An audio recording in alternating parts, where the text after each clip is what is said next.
Ay, 79 days to go. Pasko, medyo sa ating mga nag-iintay na tatawag, wag niyo muna kung expect magtatawag muna ako. Dahil meron lang akong gustong, una sa lahat, sabihin sa inyo na importante. Dahil kayo naman kasama ko sa buhay ko. Ito kumbaga, sabi nga nila, turning point ng buhay mo. Ito ba'y dapat mong gawin? Ito ba hindi mo dapat gawin? Alam niyo, makikwento ko lang alam niyo, nagsimula ako sa ABS-CBN, nagsimula ako sa isang linggo na po sila, tapos nag-MTV, pagkatapos nung nawala ako sa ABS, napunta naman ako sa TV5, nagkaroon po din ng Wheeling Willie, tapos sa Wheel Time Big Time, and then Wawa Willie. So, and then after that, nahinto ako ng 2 taon, napunta naman po ako dito po. At nandito pa rin hanggang ngayon, dito po sa Kapuso Channel, GMA7. Which is, that was 2015. Nung ako po ay nakabalik dito sa television, sa mga taong mga nagtitiwala sa akin. Anyway, ngayon may importante lang akong gustong sabihin sa inyo at itong bagay na to para malaman nyo kung ano ba mangyayari. Alam nyo, no March 16, 7 p.m., pinatawag po ako ng mahal na Pangulo. Ang mahal na Pangulo si Presidente Duterte at kasama ko ho doon, of course, ang aking legal advisor, Attorney Freddy Domingo, at present din po doon si Secretary Medaldea and Senator Bongo. At nung pinatawag po ako, siyempre bago ka patawagin muna sa Malacanang, maraming mga procedures. Mag-RT-PCR ka, di ka basta-basta pwede pumunta ron, maraming mga protocols, and then doon ako nag-dinner, March 16 ho yun, sa Malacanang. At nagsimula kami ng mga 7:30, natapos ko kami doon ng almost past 12 na almost 1 o'clock. At sige, pakita lang natin yung picture. Ito, papakita ko lang sa inyo. Ito para malaman nyo, hindi naman ito na-publish, no? Kasi hindi ko naman pinapakita na natin direct. Yan. Yan o. At kasama ko dyan. Ayan, yung pangalan ko, Mr. Wilfredo Revillame. Bawal kumuha, pero nagpaalam ako, pwede ho bang kumuha? Pumayag naman. Ayan o. Yan si Presidente. Ako yung nakaharap na yan. Ayan po. Ayan po si Senator Bongo. Ang mahal na Pangulo. Sa Malacanang po ito. Diyan sa guest house sila. Kasama din po namin si Secretary Medaldea. Yan. At may nag-uusap po kami. Nakausap po ko ng Presidente. And then, yung iba pang rito, papakita natin. Di ba? Yan po, nakapag-picture ako sa kanya. First time ko siya na-meet na nakapag-usap kami ng almost 5 hours, no? 5 oras po kami magkano. Ihinga ako, hindi ako makatayo. Nintay ko muna siya mag-CR. Yan po. So, yan po. Bago ako umalis, nagpa-picture kami ganyan. Souvenir po ba? Yan. Souvenir ho namin yan. And then, yan po. Tapos, naisulat na nga ni the late Ricky Lo, isang good friend ng Philippine Star noong March 20, 21, 12 a.m. pa nga ito. Duterte to Willie. Gusto ko, tumakbo ka. Yan po yan. At yan, si Secretary Medaldea. Ako po, si mahal na Pangulo, President Roa Duterte, si Senator Bongo, and my lawyer, Attorney Freddy Domingo. So, alam nyo, since March hanggang ngayon, pinag-isipan ko mabuti. Pinag-aralan ko mabuti, pinagdasal ko, marami ako mga kaibigan na kinausap, marami ako mga taong nagtatanong at pinakikiramdam, management, ordinaryong tao, kasama ko sa programa, di ba? Lahat to. All walks of life. So, dumating na yung point na I have to decide, which is, ito nga ako ngayon. Kasi nga, ito yung second to the last day ng filing, bukas na lang po ang filing. So, hanggang kagabi at yun, nung last Sunday, tinawag ko yung mga kaibigan ko, mga taga-Kabanatuan, dumating din doon si John Estrada, si Tito Camo, yung mga malalapit sa buhay ko. At may mga nakausap akong mga talagang galing talaga doon sa, kumbaga, saan ako nagsimula. So lahat ng ito, kinausap ko. Kumbaga, kinausap ko yung sarili ko. Kailangan ikaw magdesisyon sa buhay mo, hindi ibang tao. Hindi yung opinion nila, dapat kausapin mo yung sarili mo kung gusto mo ba to? Kaya mo ba yan? Ano gagawin mo dyan? Weigh mo yan As ito yung programa mo na araw-araw, Monday to Friday, nakapagbibigay ka ng saya, nakakapagbigay ka ng tulong sa abot kaya mo. So lahat ng ito, binabalanse mo sa buhay. Sa nakikita ko ngayon, nakikita kong hindi nagkakasundo. Nakikita kong nagbabangayan. Nakikita mong pataasan ng ere, hanapan ng dumi, hindi ba? Sabi ko, napakahirap pasukin ng isang bagay na ganito yung papasukin ko. Una sa lahat, hindi naman ako nakapagtapos ng pag-aaral. Ako po isang drummer lamang nagsimula na kumikita dati ng 50 pesos, 80 pesos, 120 pesos. At yun, hanggang kailangan mo lang mabuhay. Makakain ka lang, makapagbayad ka ng kwartong bed space mo. So, lahat po ng ito, di ba, bumabalik, nanunumbalik sa isip mo. Hindi ko kinausap yung mga anak ko eh. Wala akong kinakausap. Basta kinausap ko lang yung mga, alam niyo na, syempre, yung mga taong gusto kong madinig yung opinion, yung totoo ang sasabihin sa akin. Actually, ito. Meron na akong COC. Ito yung COC ko. At I really have to decide. Nung nag-usap po kami ni Mahal na Pangulo, hindi lang po isang beses.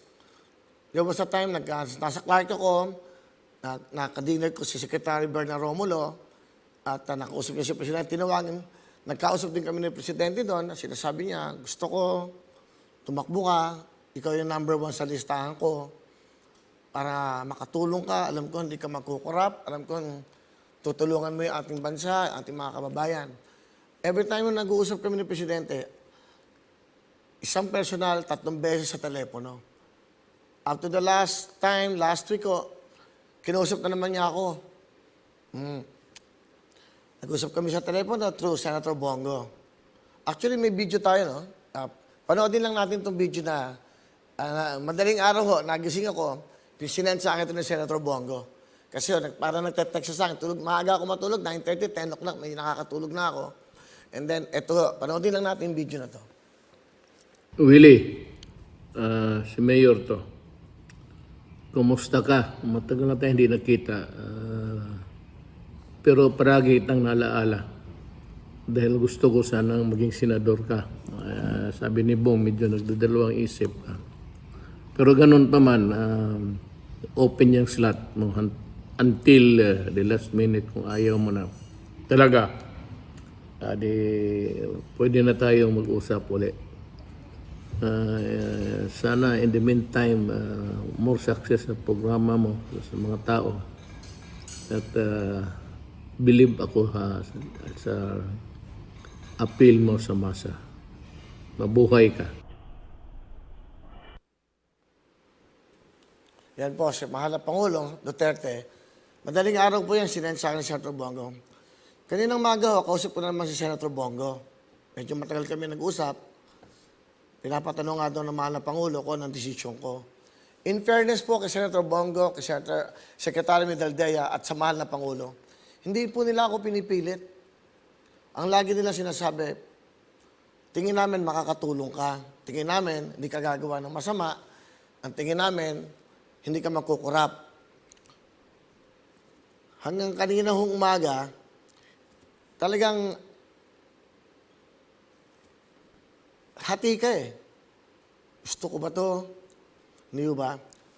Kung sakaling tatakbo ako sa Senado, hindi naman ako magaling mag-English. Wala akong alam sa batas. Baka ho, laitin lang ako doon ng ating mga mahal na senador na magagaling. Hindi man laitin, siguro baka wala naman ako maiaambag na batas. Hindi ba? Baka dumating yung time na sayang din ang iboto nyo sa akin. Na wala akong nagagawa. Wala rin akong maiaambag na knowledge about the law dahil hindi ho ako abogado. Sa napapanood ko ho ngayon, parang nalulungkot ako. Dahil awayan ng awayan, binoto kayo ng sambayanan, pero yan ang napapanood. Yan ang napapanood ng lahat ng Pilipino.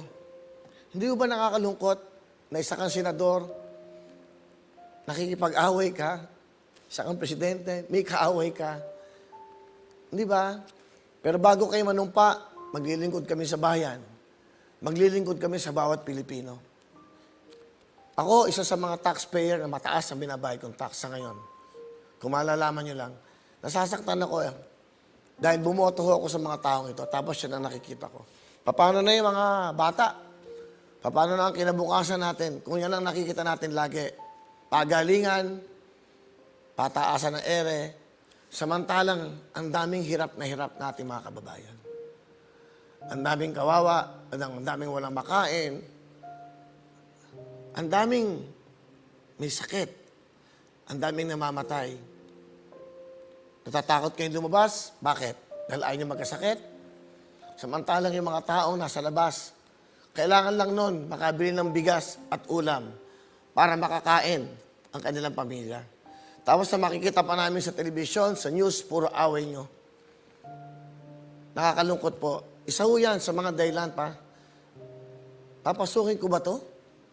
Pupunta ba ako sa ganitong klaseng, di ba, institusyon?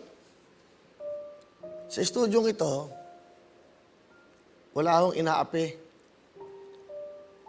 Walang hinahanapan ng corruption. Ilang milyong Pilipino ang subscribers ng programang ito? 25 million. Hindi pa po kasama yung mga nanonood sa araw-araw. Alam nyo, napakahirap po pasukin ng politika. Yung kaibigan mo ngayon, bukas kaaway mo. Mag-ama, nag-aaway dahil sa posisyon. Mag-asawa, naglalaban dahil sa posisyon. Sayang ho ang buhay. Sayang yung sinasabi nating pagmamahalan. Sayang yung sinasabi nating paglilingkod sa kapwa. Dapat, kung maglilingkod tayo, tanggalin niyo yung galit sa puso niyo. Hatred, wala na tayong ginawa kundi magsiraan. Hanapin yung dumi ng kapwa niyo. Lahat naman ho tayo nagkakasala, ako, kayo, tayong lahat. Pero ganun pa man, siyempre, nagsisisi tayo, di ba? Alam niyo, ang hirap Gumawa ka ng mabuti, parang isang bond paper. Puti. Malalagyan ng isang tintang itim yan. Ano mapapansinin yun? Yung puti? Hindi. Yung tinta. Yung dumi. Yan ang nangyayari sa ating bansa ngayon. Walang unity. Tatakbo kayo para makagante sa dating namumuno. Tatakbo tayo para hindi makapasok yung isang mamumuno. Ganun ba? Ganun ba ang pagserbisyo sa bansa natin? Yan ba ang iniisip ng bawat politiko? Hindi ako nagmamagaling. Opinion ko ito dahil sa araw-araw na nasa noon time show ako at araw-araw na may nakakadidinig ang boses ko, pambili ng gamot, pamatsikula, hindi pa pangkain namin. Dapat yun ang pinag-uusapan nyo sa Senado. Anong bibigay na batas sa mga taong naghihirap? Anong batas ang gagawin nyo? Laging, ilang batas na ang ginawa nyo? Pero binabago nyo. Dati may death penalty. After death penalty, ngayon gustong ibalik. Pag iba namumuno, iba na naman. Yung batas ng tiyan ng bawat Pilipino, yung batas ng kinabukasan ng bawat bata na walang libro. Bakit ang Korea nagna-number 1? Bakit Gangnam Style? K-pop. Bakit? Suportado ng bawat Pilipino dapat. Ang talent ng Pilipino. Yung K-pop, suportado ng gobyerno. Di ba? Hindi sila naiinggit. Ngayon, nandun na sila sa Grammys. Di ba? Nandun na sa American Music Award. Nandun na sila sa lahat. Di ba? Pati sa UNICEF, pinatawag sila. Di ba? Napakaliit na bansa. Hindi tayo asenso hanggat lagi may galit, inggit, lagi may seek for power ang gusto nyo. Alam nyo, hindi ako nagmamagaling, hindi ako magaling na tao, I'm not a bright person. Pero, ang puso ko, laging may pagmamahal. Nagkakamali ako, nagagalit ako, namumura ko ang staff ko, totoo yun. Pagalitan ko, namumura ko talaga sila. Pero humingi ako ng tawad. Alam niyo bakit? It's for the show. Dapat laging siya kabubuti ng lahat. Ano bang, ba't ako nagagalit? Nagkakamali tayo eh. Hindi ba dapat every time lalabas tayo, tama ang ginagawa natin. Bakit? Bayad tayo dito eh. Binabayaran tayo. At yung trabaho mo yan, pag-usayan mo kung gusto mo umasenso. Kung mahal mo pamilya mo, mas mahalin mo ang trabaho mo dahil yung trabahong ito ang napapakain sa pamilya mo. Ganun lang naman kasimple yan eh. Di ba? You have to be professional. Di ba? 7 months, pinag-isipan ko ito, anong magiging desisyon ko sa buhay ko. 7 buwan, araw-gabi. Papasukin ko ba to? Pero sa nakikita ko, napakahirap gawin ito. Sana lahat ng politiko, hindi politiko, you should be a public servant. The word politics, tanggalin nyo sa puso't isip nyo. You need power? At the end of the day, darating, lahat tayo, nakahiga. Pantay-pantay lang tayo sa kabaong. Maniwala kayo sa akin. Hindi nyo nadidinig ang hinanaing ng mga basurero. Lahat ng boboto, lahat ng nangako sa inyo, nagawa ba ang mga pangako sa inyo? This time, it's about our future. Kinabukasan ng ating mga mahal sa buhay, yung magiging anak ng anak natin, yun ang isipin nyo. Hindi ba? Dapat magkaisa tayo. COC, the last day of filing is tomorrow. Hindi ko kakayanin pumasok sa isang bagay na wala akong kakayahan. Hindi ko alam kung paano yung salitang ganito, yung salitang hindi ako nagmamata ng tao. Dapat pag pinasok mo isang bagay, mag-excel ka, makakagawa ka ng kabutihan, makakagawa ka ng tama. Pag tinanong ko, bakit ka tatakbo, Willie? Gusto kong gumawa ng kabutihan. Yun lang. O, kabutihan lang ba ang dapat magawin pag nasa Senado ka? Dapat marunong ka magbasa ng batas. Dapat marunong kang gumawa ng batas. Di ba? Hindi ako nagmamagaling dito. I was given a chance again, di ba? Up and down ang buhay ko. Pero, hindi ko naman pababayaan bumagsak pa. Dahil, pinagkalooban na ako ng Panginoon Diyos ng a lot of chances in my life. Mamaya, sabihin ko sa inyo kung ano talaga desisyon ko. Itong sinasabi ko sa inyo, ito yung nakikita ko sa mga politiko. Huwag power. Love ang bigay nyo. Paglilingkod. Hindi nyo kailangan ng maraming pera. Maniwala kayo sa akin. Pag nag-COVID ka, hindi mo kailangan ng pera.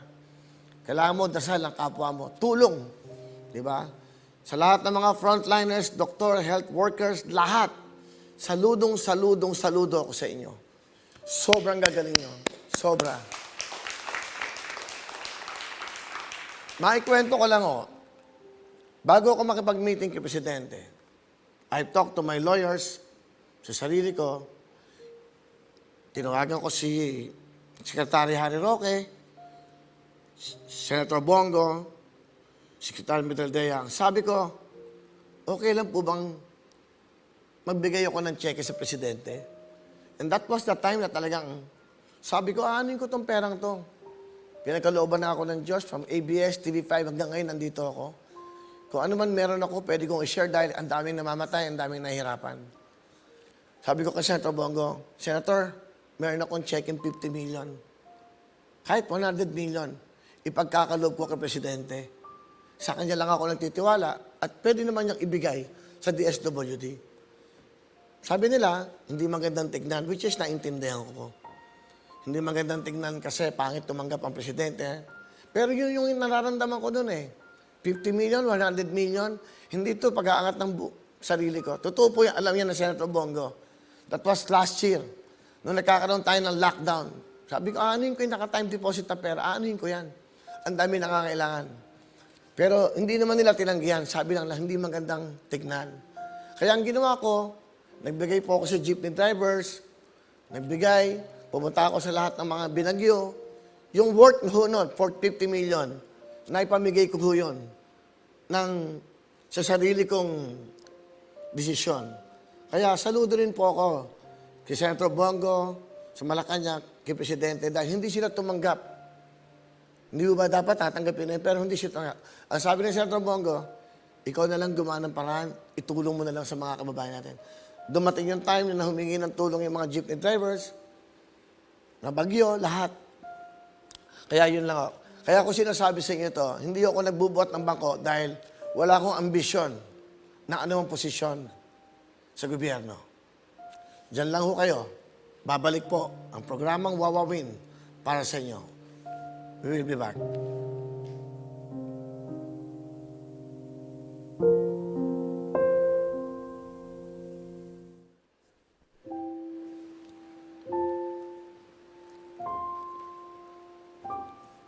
After ho ng mga nasabi ko ngayon, galing ho sa puso ko yon. Pasensya na ho kayo. Nasasaktan kasi ako sa nangyayari sa atin. Puro awayan. Hanapan ng dumi. Hanapan ng uling na muka. Ang daming namamatay. Ang daming naghihirap. Yan ang ginagawa nyo araw-araw. Parang propaganda. Dapat ang media, huwag nyo nang ipalabas yan. Dahil nakikita natin puro away. Dapat dito pagmamahalan at this point in time. Pagmahalin nyo kapwa nyo Pilipino. Ang wawawin ng ginagawa, yan. Ito pong video papakita ko sa inyo. Ito po ang buhay ko. Ito po ang buhay namin. Ito po ang buhay ng bawat Pilipino. Na mahirap ang buhay. Panoodin niyo po ito.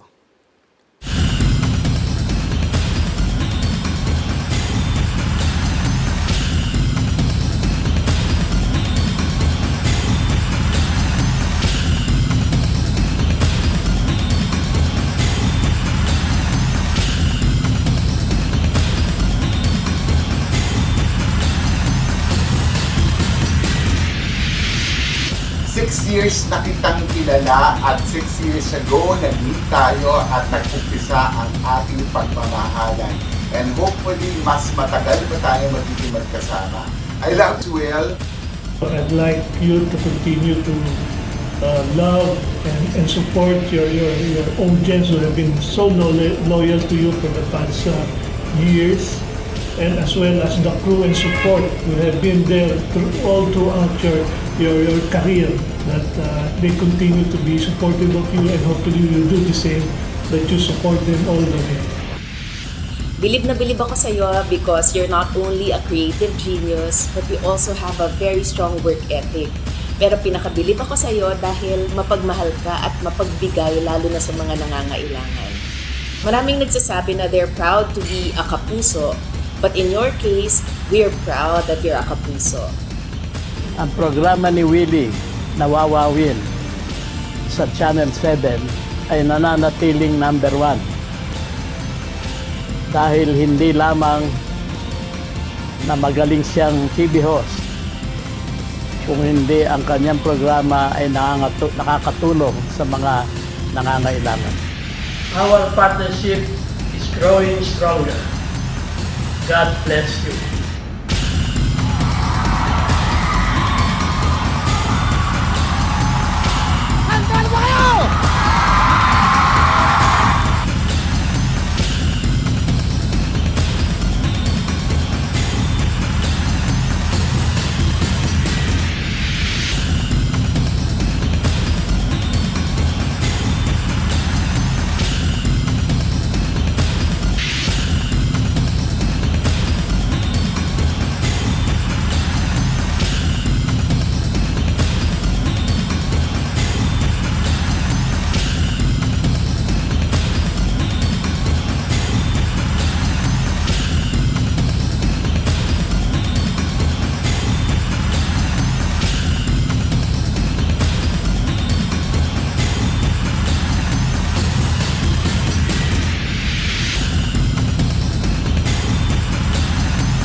Sa 14-kilometer danger zone sa gitna ng patuloy na banta ng malakas na pagsabog ng Bulkang Taal.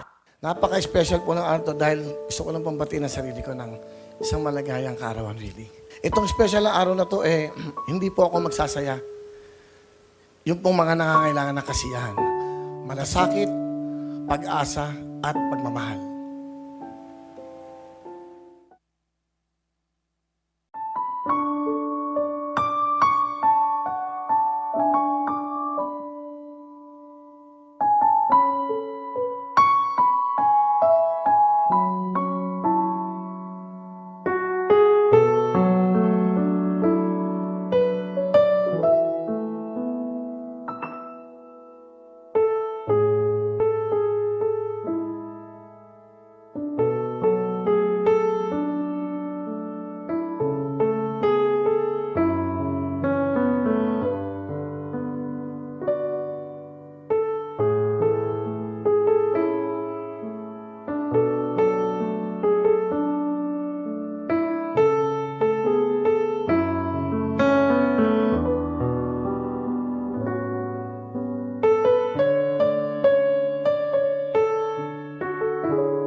live na live tayo through Twitter, YouTube, Facebook, at sa GMA7 dito sa Wawawin Tutok Tuwin! 10,000!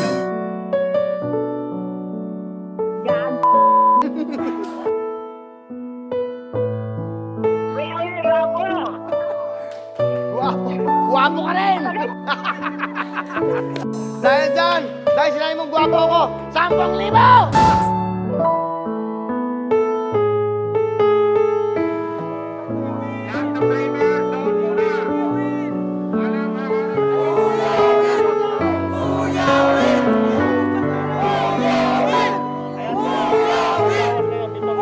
Ramdam ko ang pangangailangan mo. Ramdam ko yung hirap ng buhay mo. Pinagdaanan ko din yan sa buhay ko. Kaisan niyo ako sa ano nararamdaman mo. Hindi ko nakakalimutan yung mga masa, yung mga mahihirap. Inangat niyo ako. Kung ano meron ako, galing din po sa inyo. Kaya maraming salamat. Salamat niya rin! Sa buhay ka! Maraming salamat po. Malaking tulong po sa amin to, mga driver po. Maraming salamat po sa Wawawin. Mabuhay ang mga dakilang jeepney driver!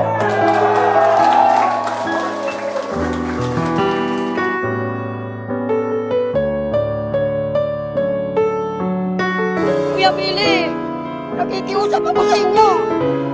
Lahat may kami mabubuhay dahil ang aming mga tinanim na ubos. Kailan pa kami magkakain.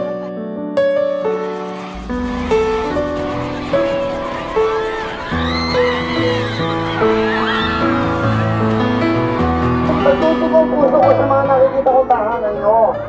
Hindi naman po pwede matutulog lang ako na may nakikiusap na tulungan kayo. Ang bibigay ko sa dito sa Catanduanes, 5 milyon!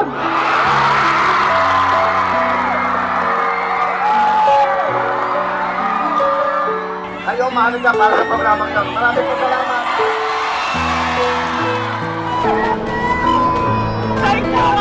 Thank you, Kuya Will!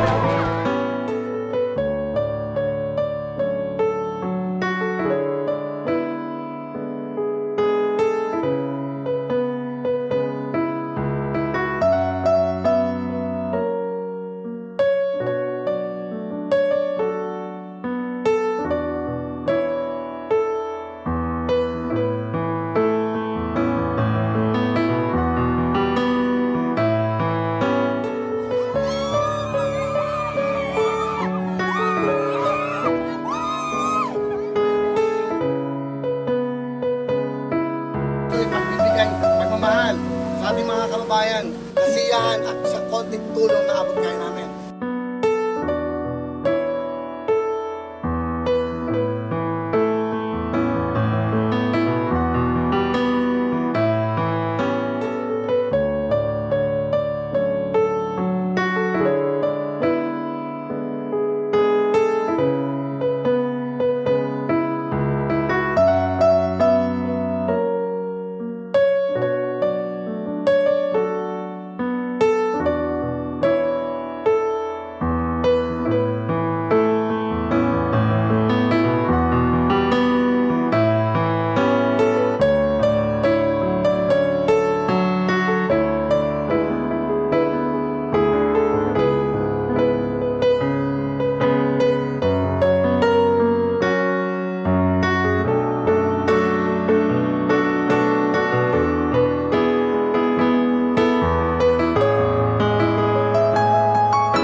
Maraming salamat Kuya Will dahil nandyan ka na tumutulong sa mga taong nangangailangan.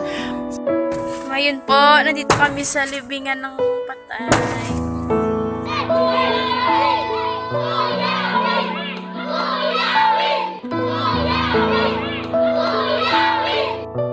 Thank you po. God bless po sa inyo.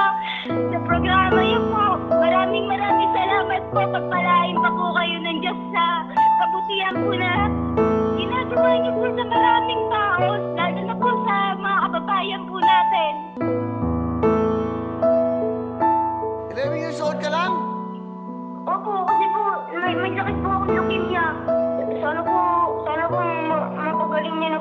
sa akin. Hindi ko naman hindi ko ate ko nahihirapan ako sa akin eh. Ito, 100,000 para sa'yo. Padadala ko ito bukas kaagad. Ano po, yung 130,000. Maraming salamat po kasi po makakabili na po ako ng gamot ko. Kuya Will, nagdadialysis po kasi ako. Ilan taon ka na ba? 14 po. 4 years old po ako nung nag-start po yung sakit ko po. Bibigyan na kita ng 100,000. Thank you po. Totoo nga po, may tutok to eh. Naniniwala na ako na marami kayo natutulungan.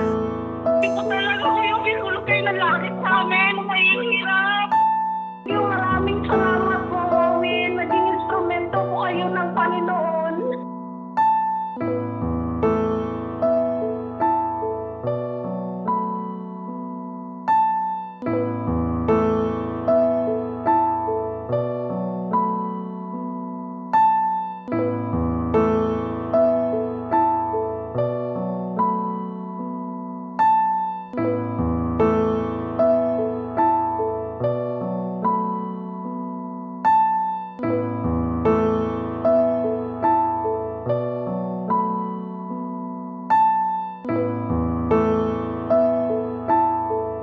Dito lang yan dahil kayo ang bida.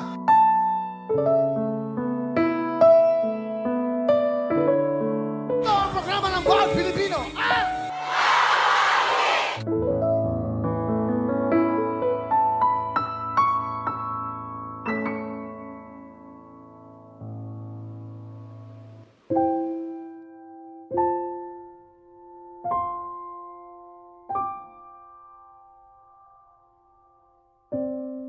Yan po ang aking inspirasyon, yan po ang aking buhay. Hindi ko yan magpapalit kahit na anong pwesto sa gobyerno. Ito pong COC na to, ito po ang Certificate of My Contract dito po sa GMA. I've already signed a contract para magtuloy-tuloy po ang programang Wawawin. Ito pong programang ito, magtutuloy-tuloy hanggat kaya ko po mapasaya at magbigay ng tulong sa inyo. Gusto kong kantahin itong kantang to dahil sabi ko kay Benny, gawa mo ako ng isang kanta na kung wala na ako sa mundo, ito'y pasasalamat ko sa kanila. Ito pong kanta ay para sa inyo lahat.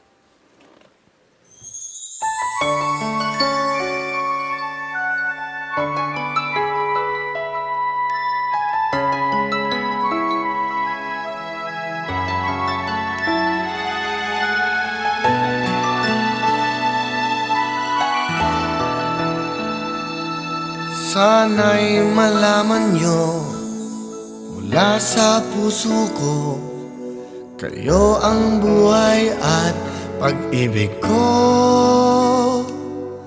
Nang dahil sa inyo, ako'y naririto, naging makulay ang aking mundo.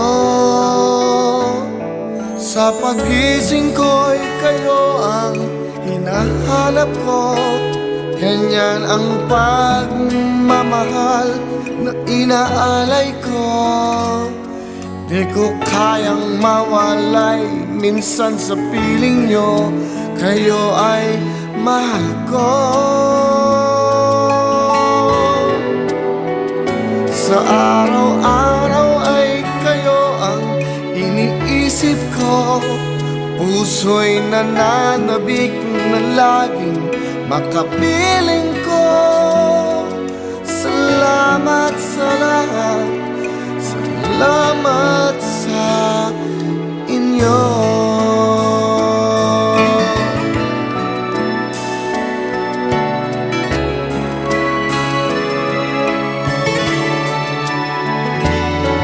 Di ko naisip na kayo ay darating upang ang buhay ko ay magningning.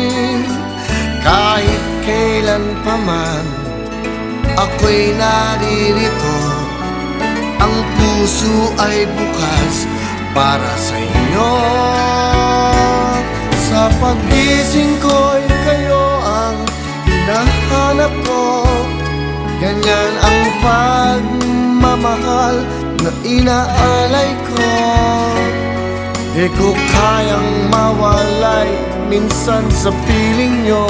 Kayo ay mahal ko. Sa araw-araw ay kayo ang iniisip ko. Puso'y nananabik na laging makapiling ko. Salamat sa lahat, salamat sa inyo.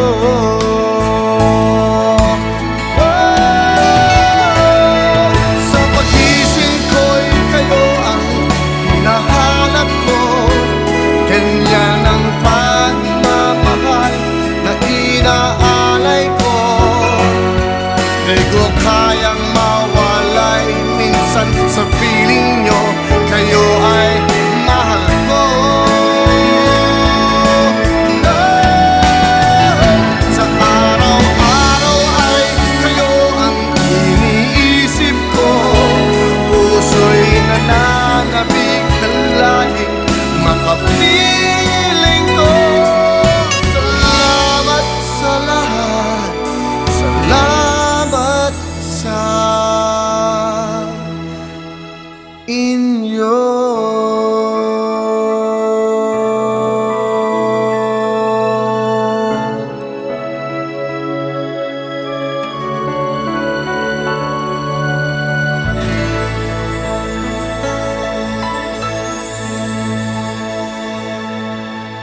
Sa araw pong ito, tuloy-tuloy pa rin po ang wawin. Hindi ko po kailangan kumandidato. Hindi ko po kailangang manalo. Ang kailangan ko ay makasama kayo. Dahil sa puso ko, sa isip ko, dapat laging ang mga Pilipino, kayo ang panalo. Ang programang ito na Wawawin, ginawa para po sa inyo. Hindi po ito programa para lang mag-rate. Hindi ito programa para kami kumita. Ito pong programang to ang magbibigay po ng saya, tulong at pag-asa. Ako po, si Wilfredo Revillame, nanunumpa sa inyo. Dito lang ako sa Wawawin para magsilbi sa inyo. Tuloy-tuloy lang po ang Wawawin. GMA Management, Attorney Gosson, Mr. Duabit, Mr. Philip Yalong, Mr. Joey Abacan, Mr. Annette Gosson. Sa lahat po, ng kasama ko dito sa GMA, tinanggap niyo ako ng bukas sa inyong kalooban. Sobrang atom na atom ako dito. Wala akong naging problema for almost 7 years. Dahil nararamdaman ko ang pagmamahal niyo sa akin, ganoon din naman ako sa bawat kasama ko dito sa Kapuso Channel. Maraming salamat. Tandaan niyo po, kayo ang number 1 sa amin dito sa GMA 7. Kayo ang bida sa programang ito at sa GMA. Kaya ang Wawawin, tuloy pa rin!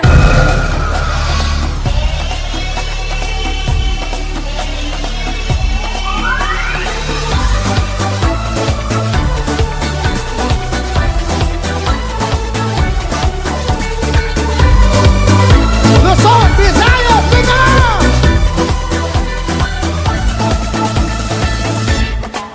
Mula Ilaga hanggang Kanluran, hanggang sa timog at silangan, sa bawat sulok ng mundo, halina at magsama-sama tayo.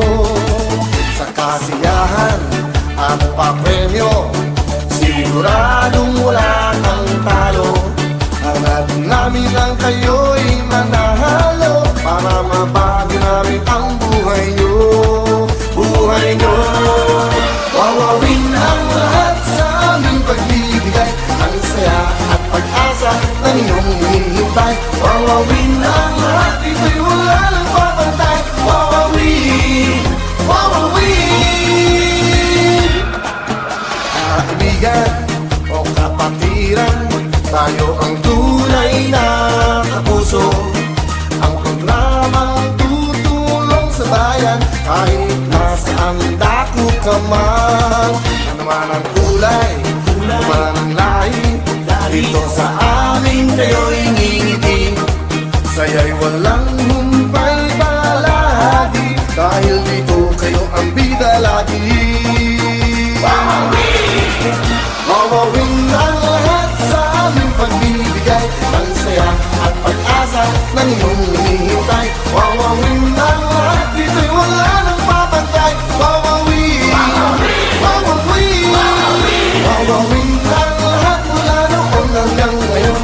Kahit anong pagsubok ang dala ng panahon, wawawin ang lahat ang ating isigaw ngayon. Wawawin, wawawin, wawawin, wawawin, wawawin, wawawin. Thank you very much. We'll see you tomorrow. Tuloy-tuloy na po ang show. Maraming salamat, Senator Bongo, mahal na Pangulo, dahil naintindihan niyo po ang aking desisyon. Gusto ko lang po magpasalamat again, Mr. President, mahal na Pangulong Rodrigo Roa Duterte, dahil sinabi ko po sa inyo, hindi ko pa po kaya, hindi pa po ako handa. Darating din po ang panahon, pag ako po'y handa na at kaya ko nang gumawa ng batas sa ating mga kababayan, ako po ay handa ng tumakbo para sa posisyon. Pero sa ngayon po, hindi ko po kailangan kumandidato, hindi ko kailangan manalo, at hindi ko po kailangan ng kahit na anong pwesto. Hindi ko kailangan ng kahit na anong power dahil kayo nagbibigay ng lakas sa aking buhay. Dahil sa puso ko, kayo ang bida at dapat kayo ang laging panalo dito sa Wawawin! Wawawin ang lahat sa aming pagbibigay ng saya at pag-asa ng iyong hinihintay. Wawawin ang lahat, dito'y wala